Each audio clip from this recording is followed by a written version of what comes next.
Sorry about that. Now I think we should be recording also. Okay, so let's try again. Hi everyone, welcome. My name is Ylva. I'm the coordinator of the Youth Promotion Initiative. It's a pleasure to have all of you join us. I'm joined with many colleagues today who will help present. Great. So the recording of this webinar and as well as the slides will be uploaded on the website and will be available for everyone. And I will also share it to all who've registered to this webinar. Questions are welcome, and please feel free to add them in the chat. After the presentations, there will also be some time for Q&A. Great. Okay, I think we are ready. Next slide, please. So this is the overview of what the webinar will cover today. So a little bit on the Youth Promotion Initiative 2022, a section on YPS responsive programming, an overview of the first theme, so political processes and participation, as well as on the second theme, so safety, security, and protection of young people. A bit on combining theme 1 and 2, as well as a bit on resources and then the Q&A. Next, please. So as you might be aware, the thematic focus of this year's Youth Promotion Initiative is, there are 3 themes, basically. So the first one is fostering youth-inclusive political processes and promoting the political participation of diverse young people. The second is promoting safety, security, and protection of diverse young people. And then another option is combining theme 1 and 2. All youth promotion initiatives are required to be both age and gender sensitive. And for YPI, proposals need to reach criteria for gender marker 2 or 3. A little bit more on that in a second. Additionally, at least 40% needs to be allocated to national or local civil society partners, in particular youth-led organizations. And moreover, preference will be given to joint UN CSO projects, projects implemented by national CSOs, and projects that demonstrate strong partnership with youth-led organizations. And a kind reminder that the deadline for concept notes is June 6th, and the application portal will open on our website about 2 weeks prior to this. Great, next please. So a little bit on gender marker 2 versus 3.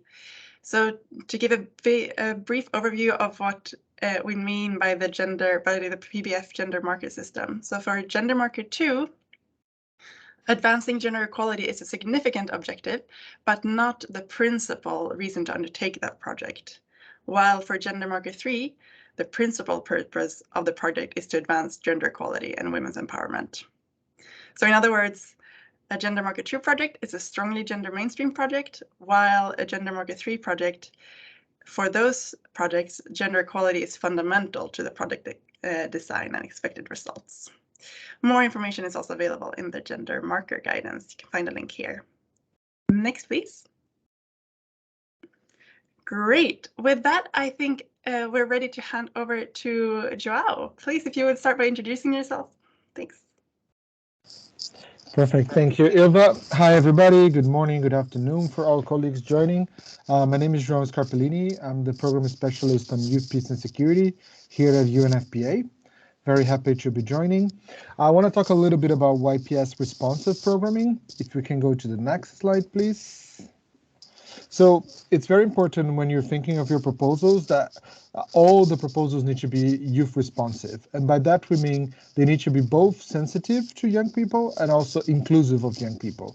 What we mean with youth sensitive is that it needs to really speak to the specific realities, the needs and the aspirations of young people, and make sure that those needs are reflected throughout the proposal, but also that the process in itself is inclusive. So young people are given the right to participate, that their views and experiences are considered in the program design and also in the implementation of the project. Next slide, please.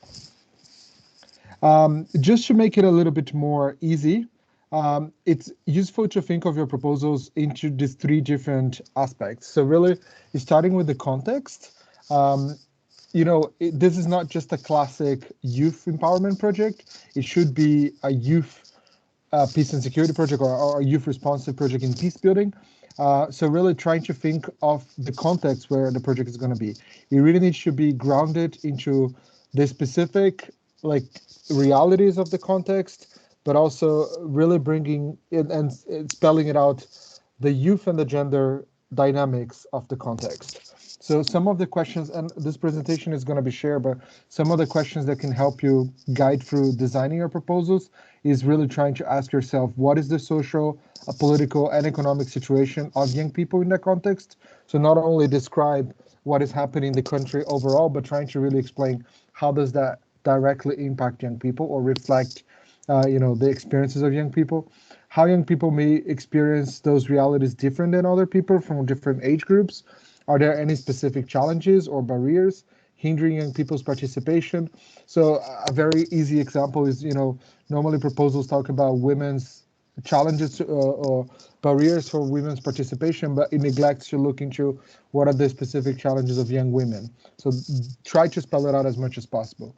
When it comes to the process, it's very important to understand that, we need to walk the talk. So more than simply benefiting young people, they need to really have some agency in helping shape this project, helping implement this project. So some of the questions you should ask yourself is, what are the opportunities for engaging young people and youth-led organizations? Can they be implementing partners in this process? What kind of support, and in support we mean everything, operational capacity, etc., that you might need to provide in order to enable meaningful participation? How you're going to ensure that the process will not going to marginalize, even if unintentionally, certain groups or different gender identities, race, ethnical, etc. And is there any risk that the young people that are part of the process are going to be exposed to any risks? So really trying to make sure that not only your final outcome of the project will benefit young people, but that the entire process really cater for young people, but also enable them to have agency and leadership in design and implementation. And last is really the content. And so really, again, you need to make sure that the program not necessarily is going to just benefit young people, but young people should for sure benefit from these outcomes. So again, some questions that may help you guide in your process is really, what is the role the young people will play in this process? Are they going to be simply beneficiaries, or there is other opportunities for young people to lead in implementation? How can you ensure that young people will benefit from the peaceful outcomes or the changes that you're aiming to achieve? Are you going to require some youth-specific activities in order to reach your goal? Or should you think of ways to integrate young people into other existing mechanisms? For instance, if there is a peace committee, what is better, to create a separate committee only youth-specific, or to integrate young people? Those kinds of questions, depends on the context, and you're going to have to ask your teams and really try to reflect on that. And yeah, in general, trying to really think of content, process, and context. And just to finish, the next slide, please.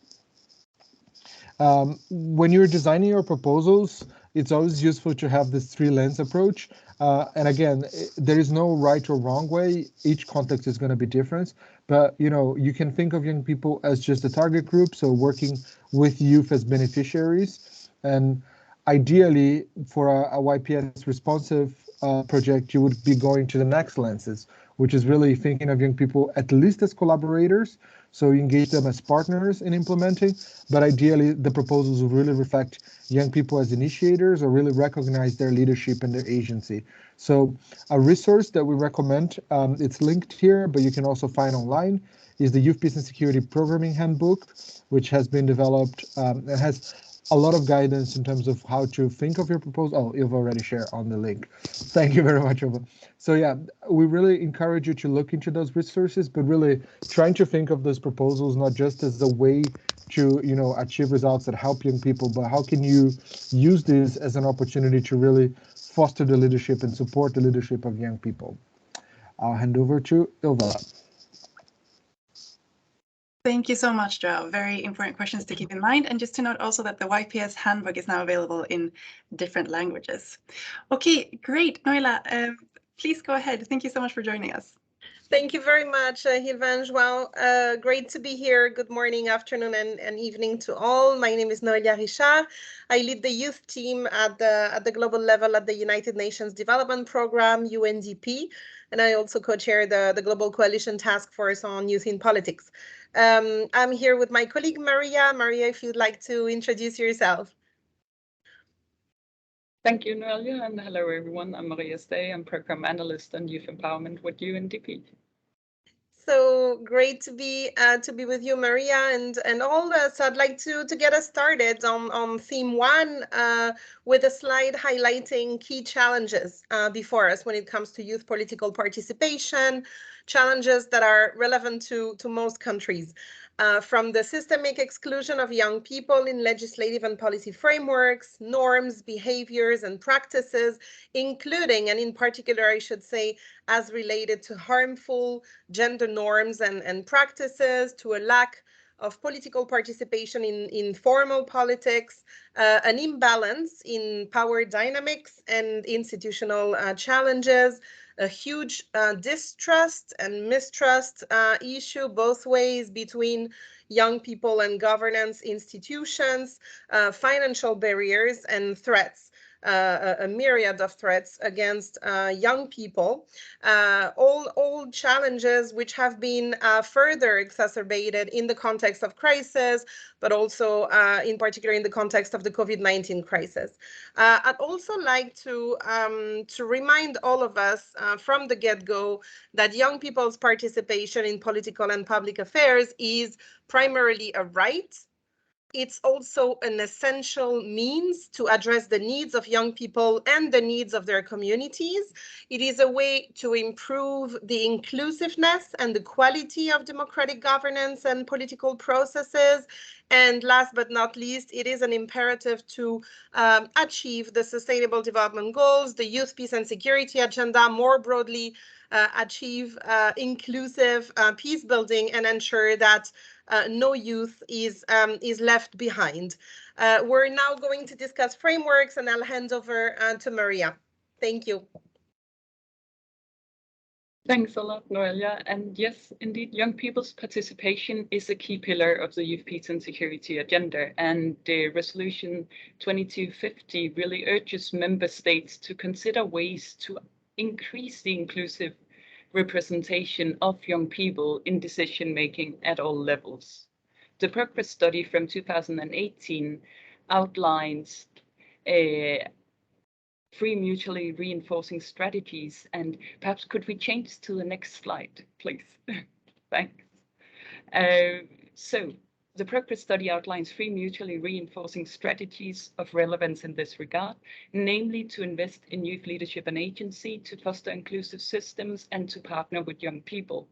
And the subsequent resolutions calls for youth participation in peace and decision-making processes and put an emphasis on enabling civic and political spaces.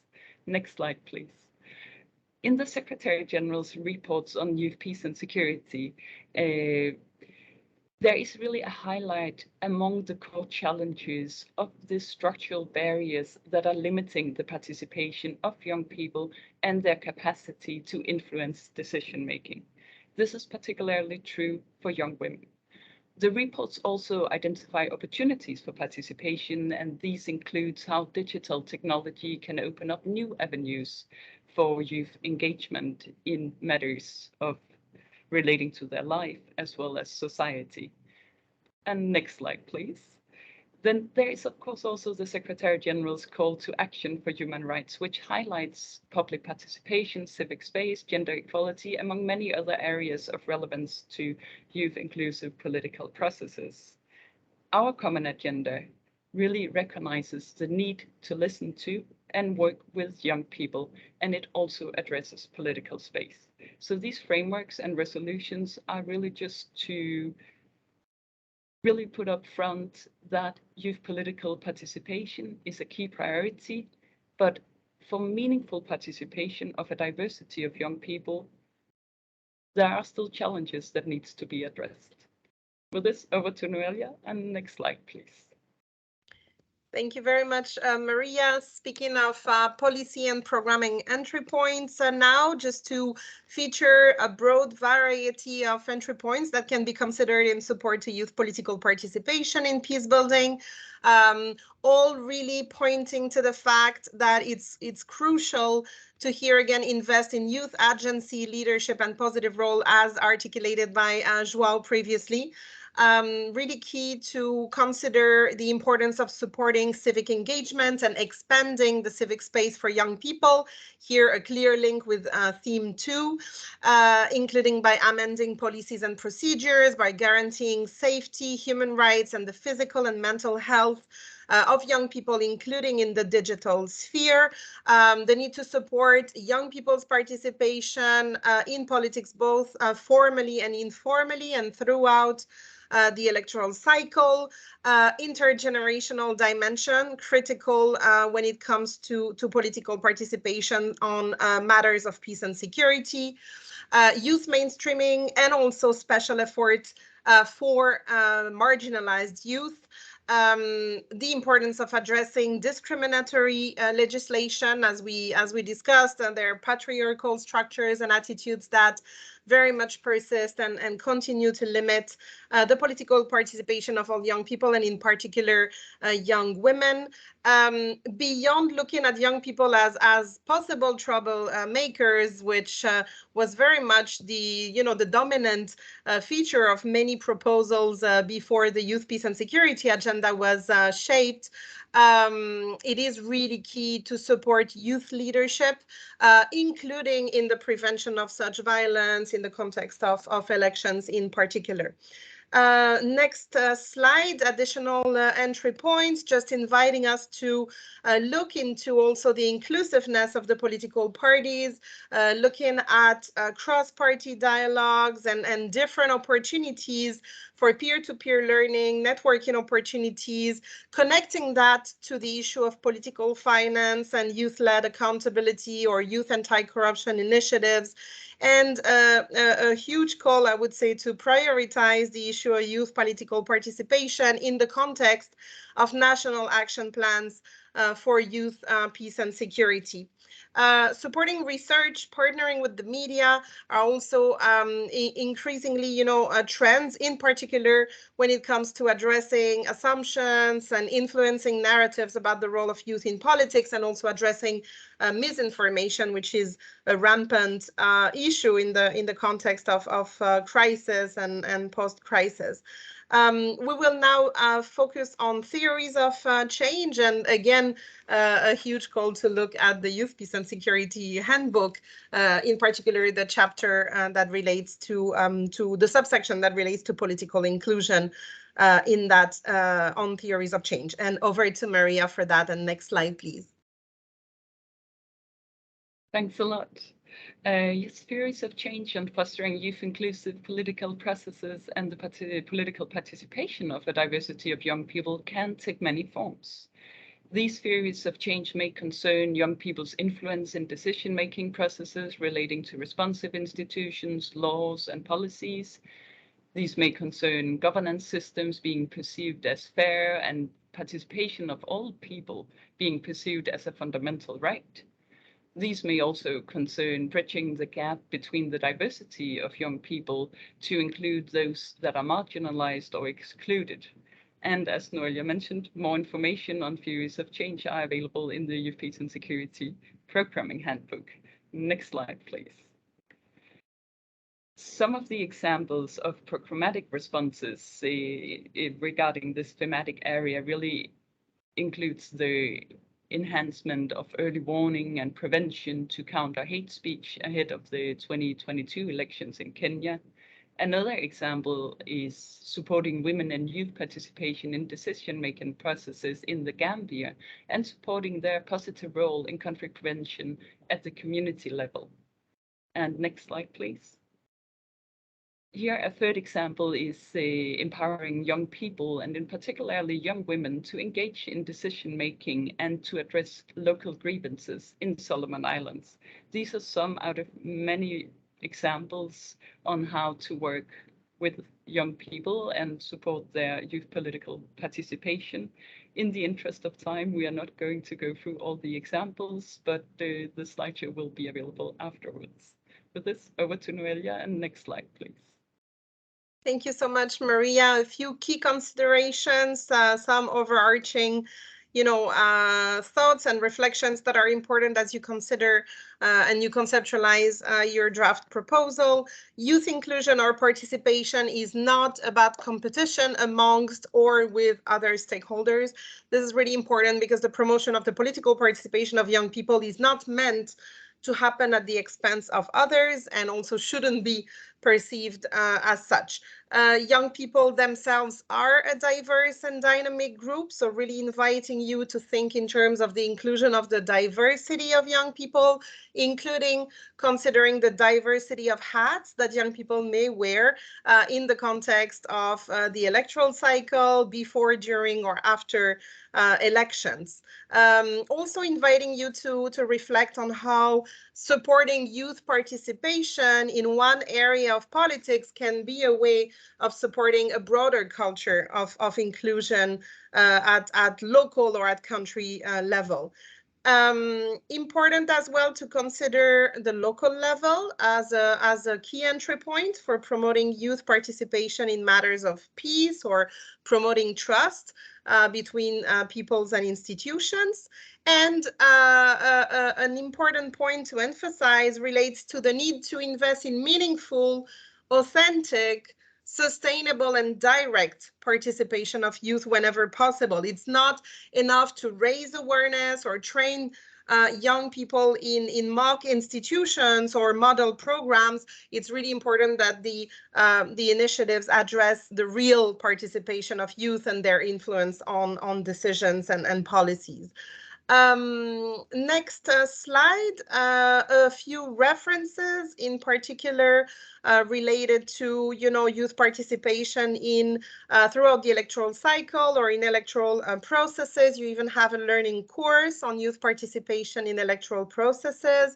A number of references that will also give you an overview of the latest data that is available, which is scarce, I have to say, on youth politics. Youth in politics, often limited to parliamentarians, but nonetheless really interesting to understand structural barriers. And next slide, a number of platforms that you may want to join or consult because that would give you access to a wealth of knowledge and resources, but also to actors that are really prominently engaged in that field. Maria and I are at your disposal, to answer your questions and help you with your proposals. And we thank you for your attention. Thank you so much, Noelia and Maria, for this very helpful overview, especially regarding programmatic entry points and project examples, as well as these key points to keep in mind. Great, thank you so much. With that, we will move over to the second theme. Katarina, would you like to introduce yourself? Yes, thank you so much, Ilva, and hello everyone and welcome. My name is Katarina. I work as a human rights program specialist at the Office of the Secretary General's Envoy on Youth. If you're unfamiliar with our office, the current Envoy on Youth is Ms. Jayatma Vikramanayake. She was appointed in 2017, and we are working on the implementation of the Youth 2030, the UN's first ever system-wide youth strategy in areas such as human rights, youth, peace and security, and many others. But since 2019, we've also worked on protecting youth in civic space. So I will share a little bit with you what we have learned so far. Next slide, please. So first, it would be good just to explain what we mean by protection of young people, as defined in the first ever global report on protecting youth in civic space, which I will cover in detail later on in the presentation. By protection in civic space, we mean ensuring that young people can safely exercise their human rights without risk of threats or reprisals, and especially their right to freedom of expression, association, and peaceful assembly, all of which are included in various human rights instruments. However, it's important to say that if a young person is not directly exposed to threats, this doesn't necessarily mean that they're feeling safe. Many of the young people that we have consulted reported being in a constant state of fear about what might happen. Some of them are suffering secondhand trauma because of what happened to their peers, or they just feel unwelcome in certain civic spaces. Next slide, please. So yes, protection has a strong foundation in numerous international documents, including various conventions such as the Universal Declaration of Human Rights, the International Covenant on Civil and Political Rights, the Convention on the Rights of the Child for adolescents up to 18 years of age. I won't have enough time to go through all of these documents in detail, but I encourage everyone to read them through after we share the presentation materials. Perhaps just important to say that in all the youth, peace, and security resolutions, protection is mentioned as one of the key pillars. And the latest Youth, Peace, and Security Resolution 2535 has the most action-oriented language on protection, so I really encourage you to read that.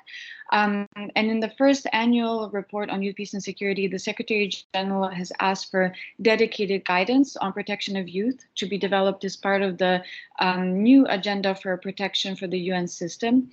So yes, lots of resources are already out there.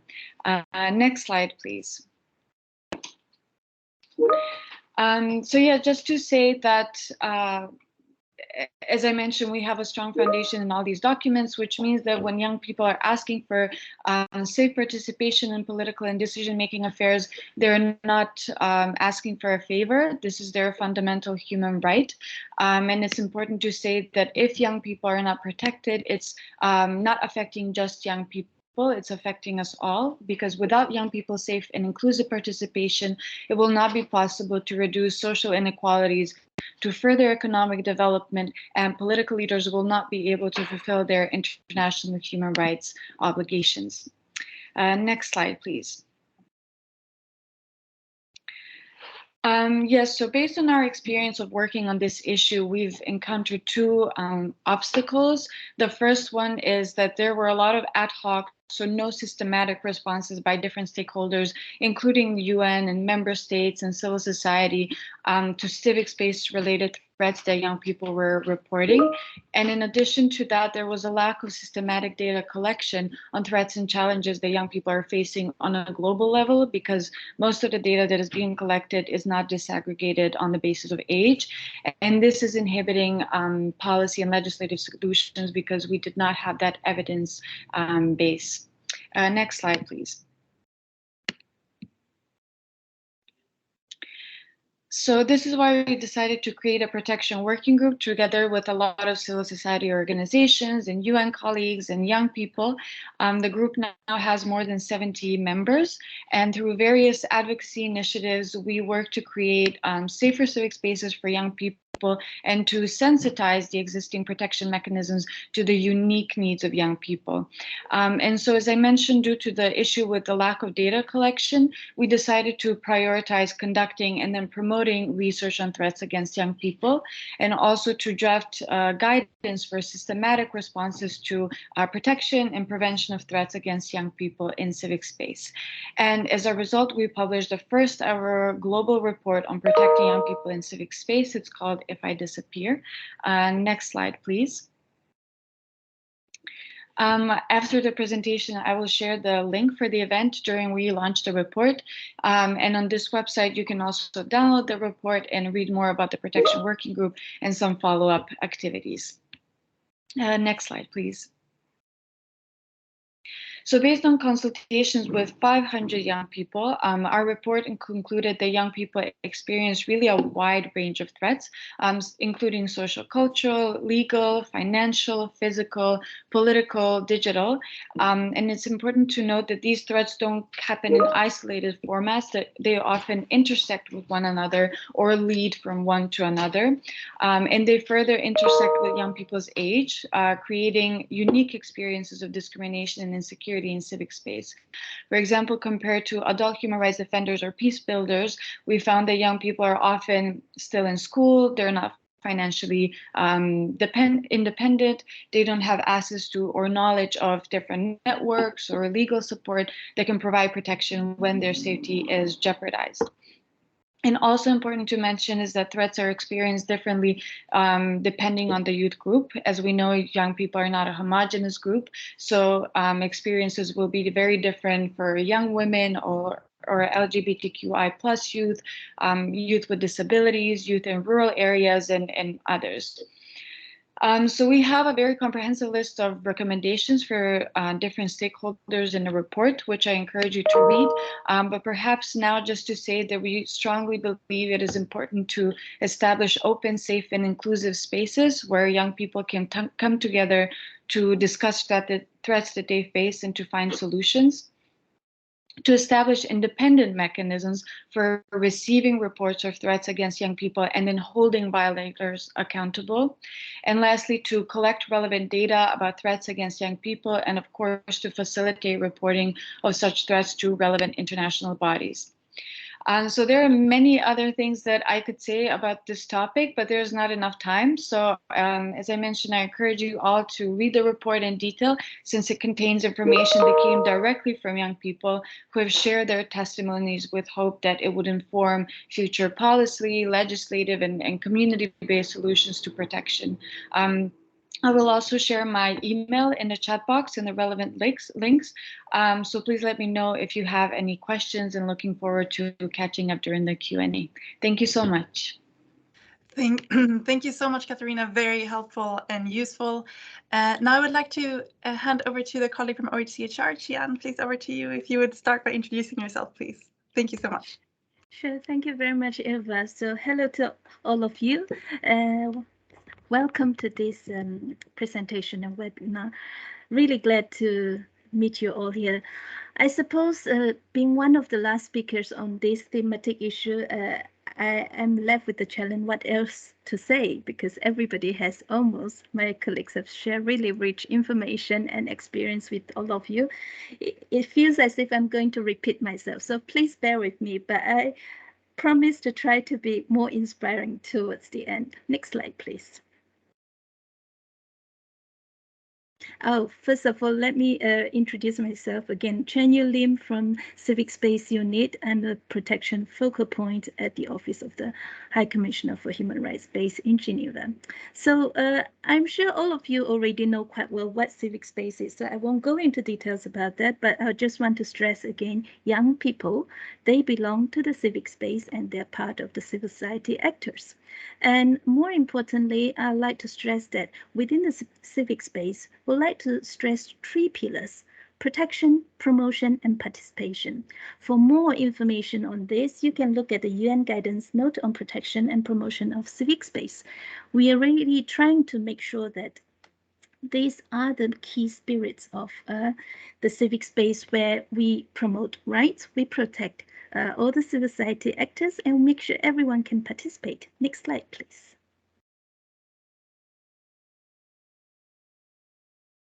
Here, I would like to go through quickly about challenges of the youth in civic space. I'm sure you're very familiar with all those challenges, but here I'd just like to illustrate to you some interesting data from the study of the Council of Europe on the shrinking space for civil society and its impact on young people. As you can see quickly here already, freedom of assembly and association, right to participation, access to information, and freedom of expression are already the 3 basic key rights about civic space. You can see they face similar challenges, and we can try to double that or triple that because of some of their specific needs and vulnerabilities. Next slide, please. So I'm going to go through it really quickly. Again, as I say, these are the challenges that you're very familiar with, but I'd like to stress that the main challenges of the youth, perhaps why they need more protection and why we need to really think about protection for them, is that they're not recognized as competent right holders, and they're discriminated by age, simply by that. And they also, and most of us, let's say, even within the UN, I'm sure sometimes we lack the sensitization about youth-related vulnerabilities, needs, and risk. And it's really important that we keep bearing in mind, because we want civic space to be open and inclusive. And really, to make sure it's inclusive, we need to make sure that they are recognized as competent right holders. And we also need to make sure that they get similar support, and that whatever challenges, whether they're facing persecution, criminalizations, bullying online or offline, or facing the challenge of having over-digitalization, they must struggle more than sometimes the adults. Because they don't have the support, they don't necessarily understand, and they are going through certain evolving capacities. So we really have to pay attention to that. And next slide, please. So here, I'd like just to stress again, when we talk about youth rights, you can see quickly from the picture, nice picture, and you can see all the rights that we stress here, whether it's freedom from discrimination, housing, education, work, participation, expression. It's no different from any other adult. And the youth rights are human rights. So we need to recognize three really key issues. Young people have the same rights as any other right holders, regardless of their age. And they're part of the civil society, and they have a role in it. And young people can be civil society actors or human rights defenders. I think this is really key.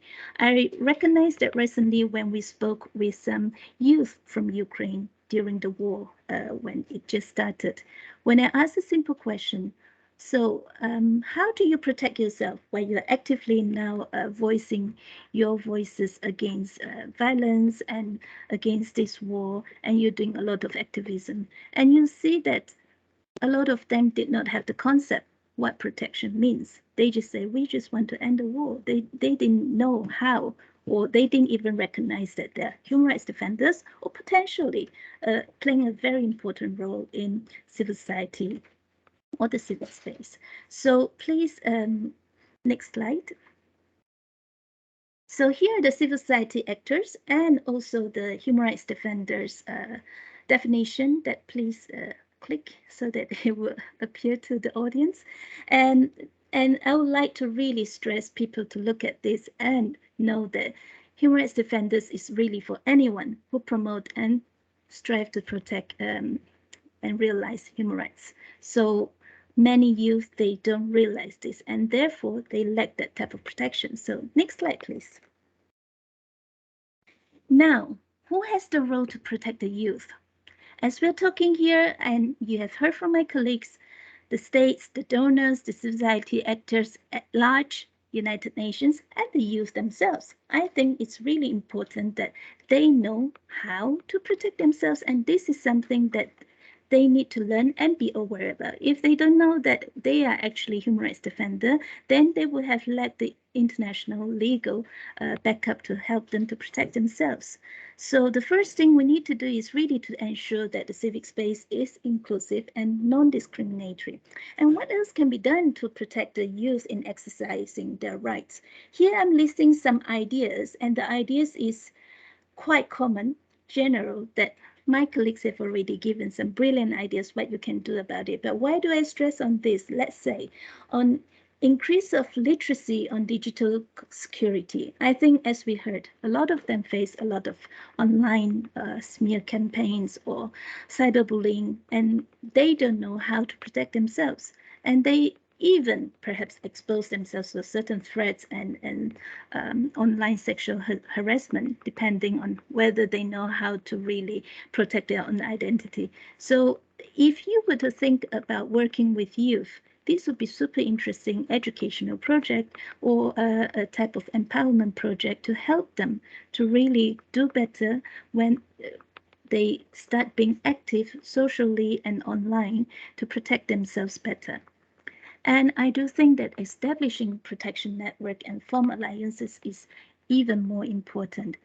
First of all, they are already, in a way, vulnerable and not having enough support. Therefore, it's even more important to know how to build solidarity and form alliances with other youth and other partners who are not youth to help them to work better and achieve their goals. And again, we have heard a lot of civil society who are doing very well at this, but perhaps not focusing on youth. And now this is a good chance using this call to try to create projects that can really do this. And on strengthening mechanism of monitoring and reporting. I've heard a lot of people who say that, yes, we know some of the challenges, but people like to see data, people like to hear more evidence. So it would be quite interesting and also important to continue monitoring and reporting the challenges and the violations faced by the youth. I don't think there's enough out there, and using the positive narratives and public support campaigning to try to sensitize the state and public using this data would be very important. For example, I had a story recently where a youth in Nigeria, he created a project, a movie, trying to educate the public about gender equality. However, he was then labeled to be against the natural religious law in the country, and therefore being considered to be creating some defamation and issues like this. Therefore, he was very much under attack and have to go to hiding. But the youth was heartbroken. He said he had put so much heart into such artistic work and really trying to also promote equality and on gender equality, to raise human rights understanding, to really fulfill SDG goals. On goal number 5. So he wondered what did he do wrong, but he has no supporting network. Therefore, I think exactly for this type of project, we can really imagine how to try to build capacity at the same time, build some protection over it, and try to give youth more hopes on working on very interesting project, and at the same time having the chance to be fully part of the civic space. So I know time is running out. I'll just stop here and happy to answer more questions later. Thank you. Thank you so much, Jan. Very helpful and useful. So just to quickly add, this slide details a little bit on the link to peace building. So as already mentioned by colleagues, as well as includes 2 more project examples. So when we share the slides, for the product examples, there will be links so you can find more information on these projects. Great. Okay, next slide, please. So also to say that the 3rd option this year is combining theme 1 and 2. This could, of course, be done in many different ways. One idea would be to have one outcome focusing on political participation and one on protection. It could also happen in different ways, but that's one example. And a project example of this is listed below and comes from Guatemala. And the link to that project is here as well. Great. Next slide, please. Okay, great. Thank you so much, colleagues. With that, we have reached the question and answer section. I don't see any further questions in the chat right now, but if there are more questions, please feel free to add them. If you prefer to ask your question yourself in the webinar, feel free to raise your hand and I'll go ahead and unmute you so you can ask your question. Thank you so much.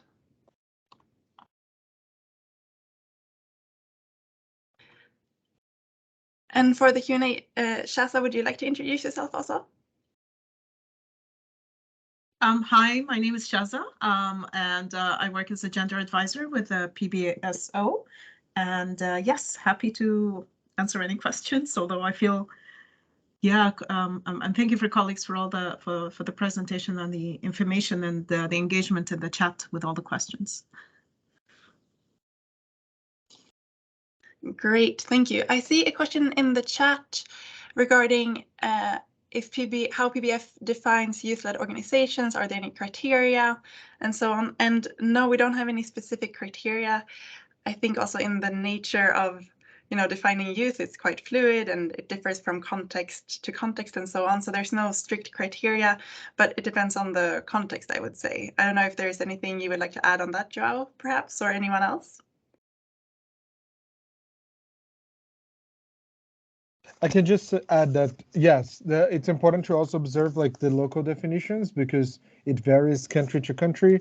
The UN as a guidance uses the 15 to 24 as young people. However, the Security Council resolutions on YPS. They talk about 18 to 29. So it's important in your analysis, whatever is the definition you're going to go for, that it justify what is the rationale behind and the age group you're targeting. Exactly. Thank you so much. Great. Lawrence, I see your hand. Please go ahead and ask your question. This is Lawrence from Liberia, and I work as the country director for Accountability Lab. It's a civil society organization, and my question basically goes to the second theme. I mean, I heard a presentation on the civic space, but civic space here, are we also looking at where liberation within the political space meets the freedom that has economic freedom? I didn't get that part very well. Thank you so much for your question. So to start answering, I would say, so the first theme is political participation. So that's only political per se. And for the second, it's protection, including in civic spaces, but it could also be perhaps a little bit broader depending on the context and so on. I don't know if any of the colleagues would like to continue answering that question.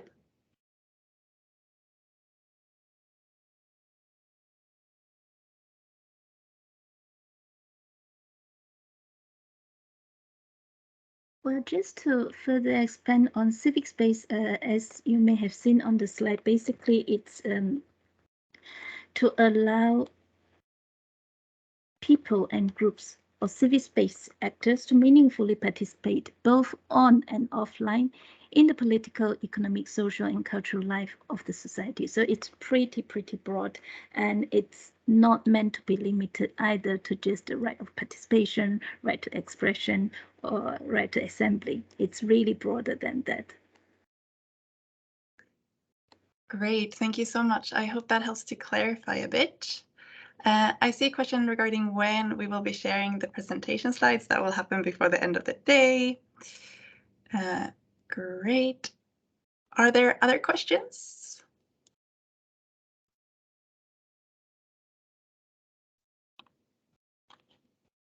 Or anything else that colleagues that have presented would like to add? And let us know if we've missed anything in the chat, you know, while reading through. Please let us know. We might have missed it unintentionally. True, good point. Thank you, Shaza. I see a question now. How do you advocate in fragile state where impunity is the order of the day? Is there any of the presenters that wish to start answering that question, perhaps?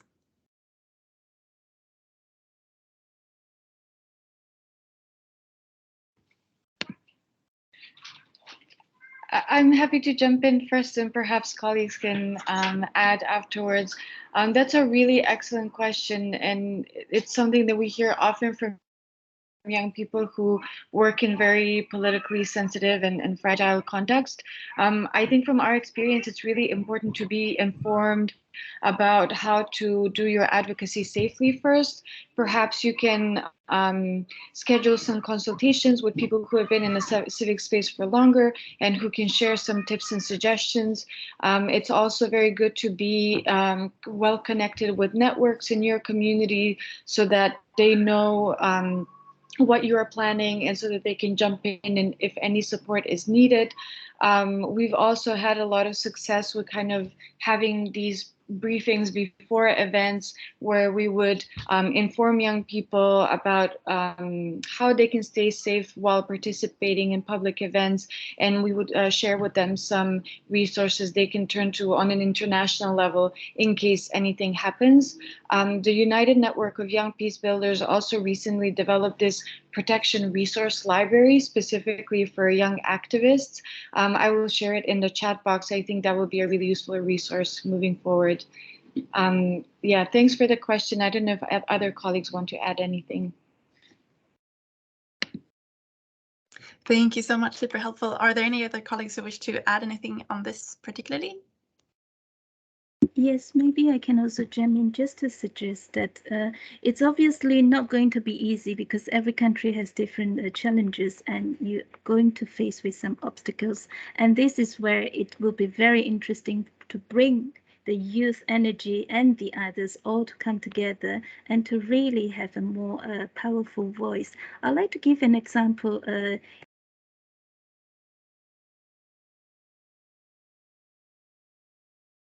Sorry. I'd like to share with you a link of a video that was actually produced by youth in Sri Lanka in face of their current situation where the country is really under crisis.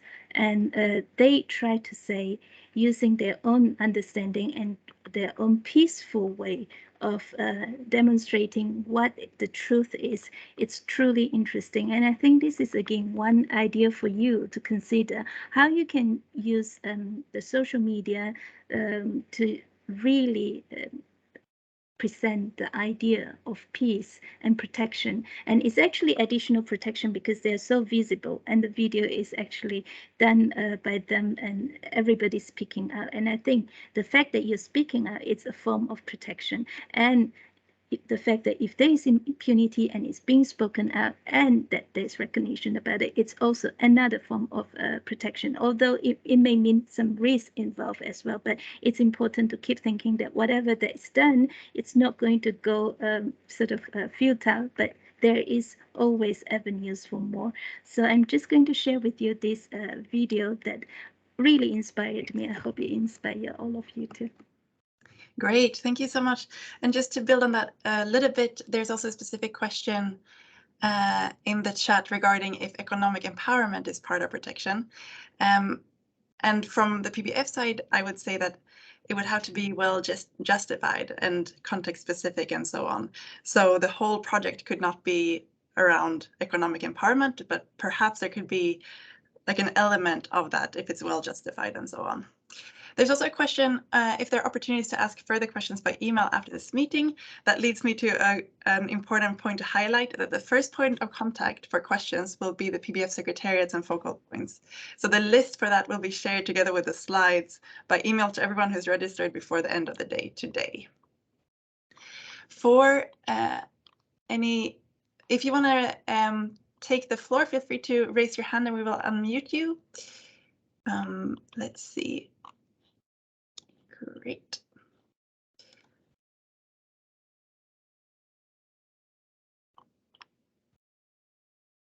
Okay. Jane, I see your hand. Please go ahead.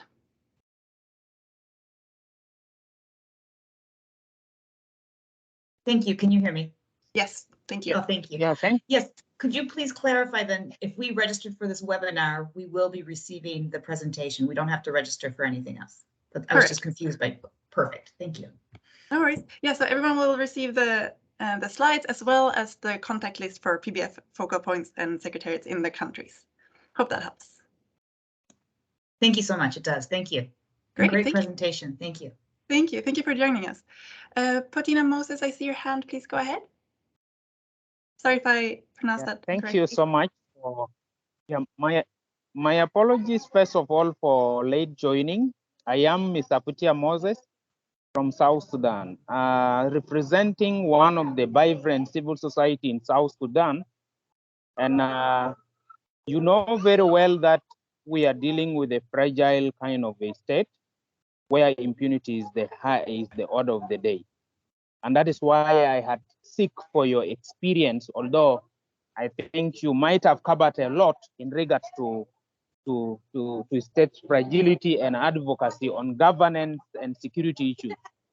One of the things we have been advocating for is good governance in the Republic of South Sudan. And that is why we are a member to the Revitalized Peace Agreement in the Republic of South Sudan, an agreement that is aimed at ending the 7-year civil war in South Sudan. And it is indeed very difficult. And I really take this opportunity of having you on board and having me on board as well. I take it as an opportunity to share experience of what we are undergoing in South Sudan. And I really apologize for turning this late. When I look at the time, it was reading 11:30 to 12:30. So I thought I was late because I was in other things. So I really, first of all, our advocacy in the Republic of South Sudan is based on governance and security.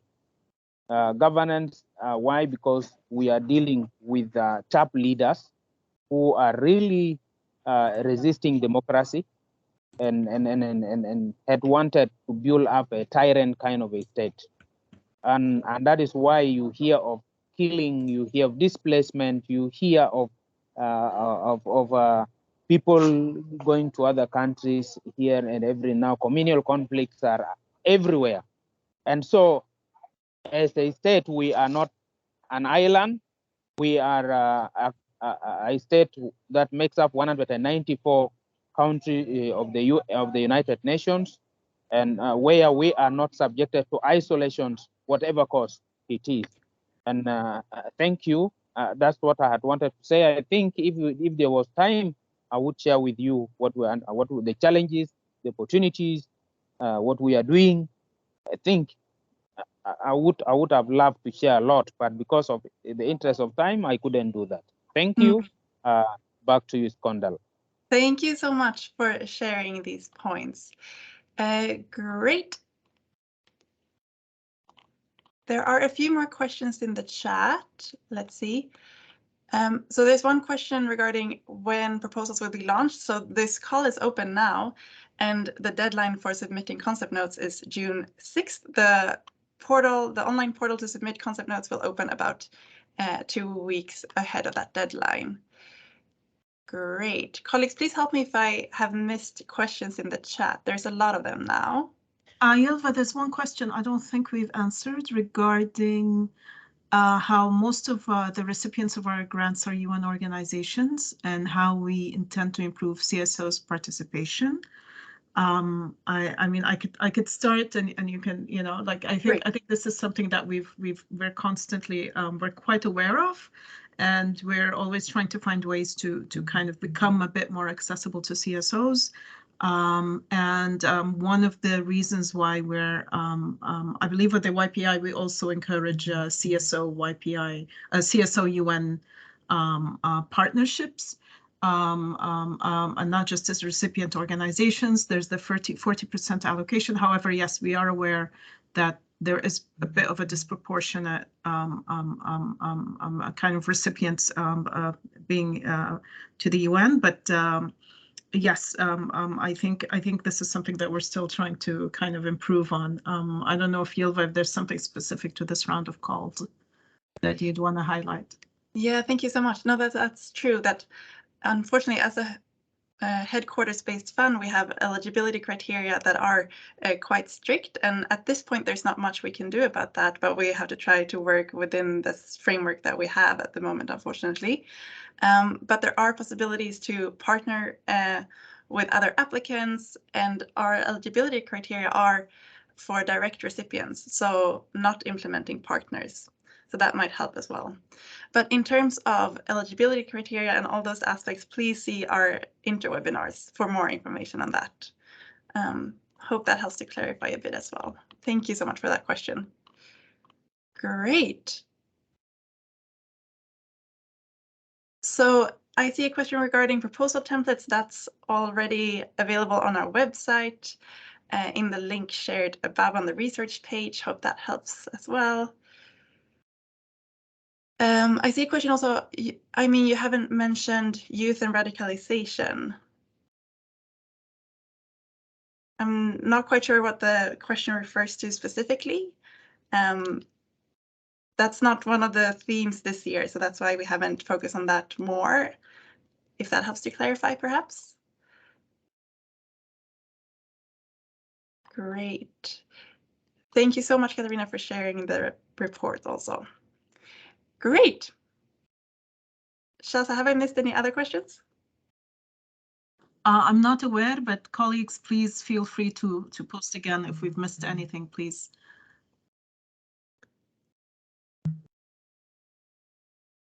Great.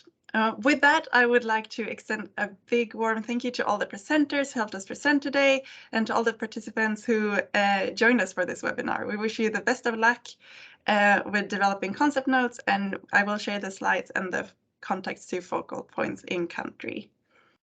Thank you all so much. Thank you. Thank you. Bye. Thanks a lot.